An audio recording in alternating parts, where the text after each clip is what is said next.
वापस हम चलते हैं राज्यसभा में। आज जो कुछ हुआ वो भी दिखाते हैं आपको, और कल की घटना जो हुई थी जिसको लेकर आज सदन में वेंकैया नायडू ने दुख व्यक्त किया, नाराजगी जाहिर की, वो आपको एक बार फिर से सुनवाते हैं।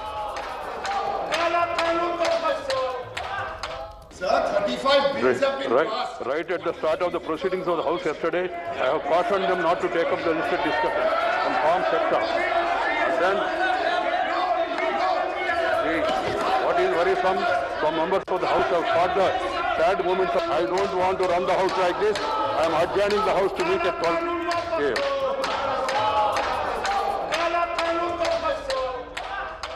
I don't want to run the House like this. I am adjourning the House to meet at 12 p.m.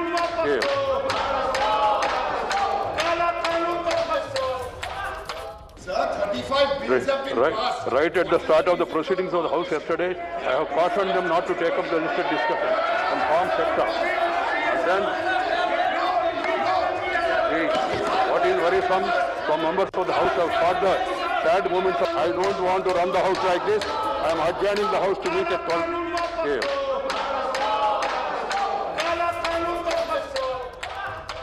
I don't want to run the House like this. संसद में जो कुछ हुआ उसके लिए सभापति वेंकैया नायडू ने दुख जाहिर किया, लेकिन इसी दौरान जब वो अपना बयान पढ़ रहे थे कल की घटना को लेकर, कल जो सोशल मीडिया पे वीडियो वायरल हुए उसको लेकर जो बयान पढ़ रहे थे, तभी विपक्ष ने फिर से हंगामा करना शुरू कर दिया। कल जो घटना हुई थी उसमें सदन स्थगित होने के बाद विपक्ष के सांसदों ने सदन के भीतर हंगामा किया था। कांग्रेस के प्रताप सिंह बाजवा तो जो सेंट्रल में टेबल है उस पर चढ़कर उन्होंने बाकायदा एक रूल बुक को भी फेंका था, और ये वीडियो सोशल मीडिया पर वायरल हुए थे। एबीपी न्यूज़ उन तस्वीरों को इसलिए नहीं दिखा रहा है क्योंकि वो आधिकारिक रूप से राज्यसभा या लोकसभा टेलीविज़न की तरफ से जारी नहीं किए गए, लेकिन वो तस्वीरें सोशल मीडिया पर वायरल है। उसका संज्ञान राज्यसभा में लिया गया, राज्यसभा की तरफ से लिया गया। सदन के सभापति वेंकैया नायडू ने उसको लेकर बाकायदा बयान पढ़ा। उन्होंने कहा कि सरकार से विपक्ष मांग कर सकता है, लेकिन सरकार को करने या ना करने के लिए मजबूर नहीं कर सकता। और सदन स्थगित होने के बाद सदन में जिस तरह से हंगामा हुआ, सोशल मीडिया पर जो तस्वीरें वायरल हुई, उसके बाद वे दुखी हैं और ऐसी हरकत सदन में नहीं होनी चाहिए थी। ये लोकतंत्र के लिए शर्मनाक है। विपक्ष सदन की मर्यादा भूल गया है और इसी बात को लेकर बाकायदा सदन में बयान भी पढ़ा गया। अब ये खबर आ रही है कि सरकार की तरफ से इस बात को लेकर गुस्सा जाहिर किया गया है और जिन सदस्यों ने हंगामा किया था उन पर कार्रवाई की मांग की है। लेकिन अब ये देखना दिलचस्प होगा कि सदन कार्रवाई करता है, सभापति की तरफ से उन सदस्यों के खिलाफ कार्रवाई होती है या नहीं होती है। हालांकि जो भी घटनाक्रम कल हुआ था वो सदन की कार्रवाई यानी कि राज्यसभा की कार्रवाई स्थगित होने के बाद हुआ था। उसके बावजूद सभापति की तरफ से इस बात का संज्ञान लिया गया और बाकायदा बयान पढ़कर इस बात पर दुख और नाराजगी जाहिर की गई कि सदन स्थगित होने के बाद जो कुछ हुआ वो शर्मनाक था। विपक्ष मर्यादा भूल गया है सदन की, और सदन के इतिहास में, लोकतंत्र के इतिहास में ऐसी घटना दोबारा नहीं होनी चाहिए।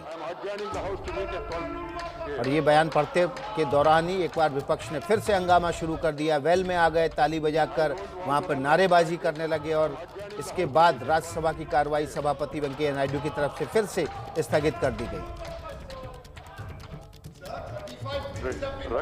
It has been happening as a routine for some time. I am distressed by the way this sacredness was destroyed yesterday.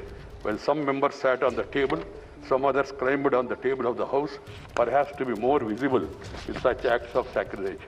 I have no words to convey my anguish and to condemn such acts. As I spent a sleepless night,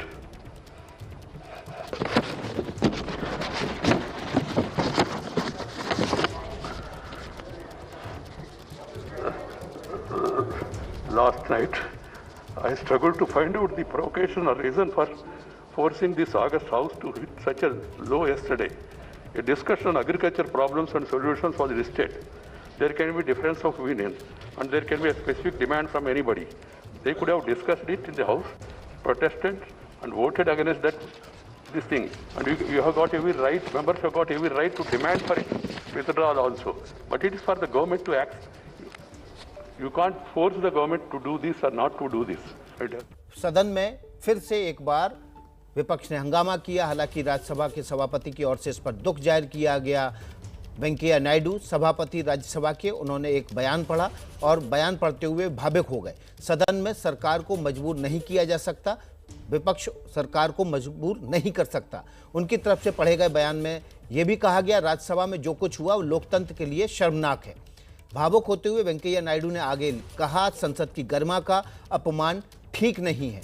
साथ ही साथ सभापति की तरफ से यह भी कहा गया, विपक्षी सांसद कल संसद की मर्यादा को भूल गए थे। और आगे अपने बयान में सभापति की तरफ से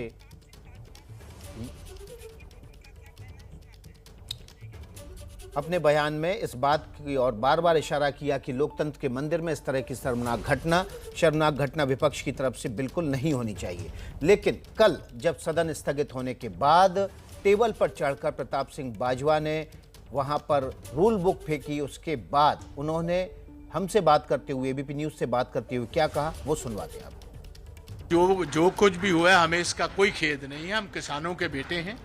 हमें सरकार ने मजबूर कर दिया, हमारी ये बात सुनने को तैयार नहीं। 1 साल से किसान दिल्ली के बॉर्डर्स पर बैठा है, 500 से ज्यादा लोगों की शहादत हो चुकी। तो हमें भी कुछ ऐसा काम करना पड़ा जिसके साथ लोगों का और गवर्नमेंट का ध्यान इस तरफ हम खींच कर ले आए।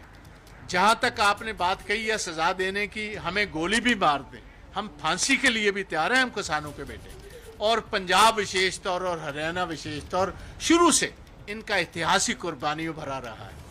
तो अगर सरकार जल्दी से ये बात हमारी सुन ले, किसानों की बात सुन ले, तो अच्छी बात होगी। 13 दफा हिस्ट्री में अंग्रेजों के खिलाफ हिंदुस्तान के किसान ने मोर्चे लगाए और 13 की 13 दफा इतिहास इस बात का गवाह है कि अंग्रेजों के घुटने टेकने पड़े। ये मौजूदा सरकार को भी घुटने टेकने पड़ेंगे, ये काले कानून वापस लेने पड़ेंगे। जितनी जल्दी लेंगे उतना ही इनका भला है, यही मैं कहना चाहता हूँ। तो प्रताप सिंह बाजवा कह रहे हैं कि जो भी कुछ हुआ भले ही शर्मनाक हो, लेकिन उन्हें खेद नहीं है। लेकिन देश के खेल मंत्री और सूचना प्रसारण मंत्री अनुराग ठाकुर ने इस घटना पर क्या कहा वो सुनवाते हैं आपको। अपना 2 वर्ष तक अध्यक्ष न चुन पाए, जिस पार्टी के सांसद अपनी ही सरकार के बिल फाड़ दें, जो पार्टी सदन ना चलने दे, जो सड़क पर भी कोई करने से शर्म महसूस करे वैसा काम सदन में करे, तो आप समझ सकते हैं कि लोकतंत्र को कितना शर्मसार करने का काम किया जा रहा है। पहले मंत्री जी का बयान फाड़ देना एक दिन, और फिर कल टेबल पर चढ़ के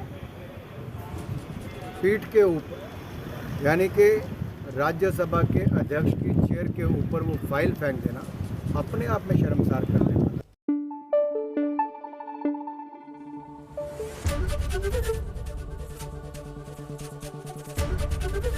एबीपी न्यूज आपको रखे आगे।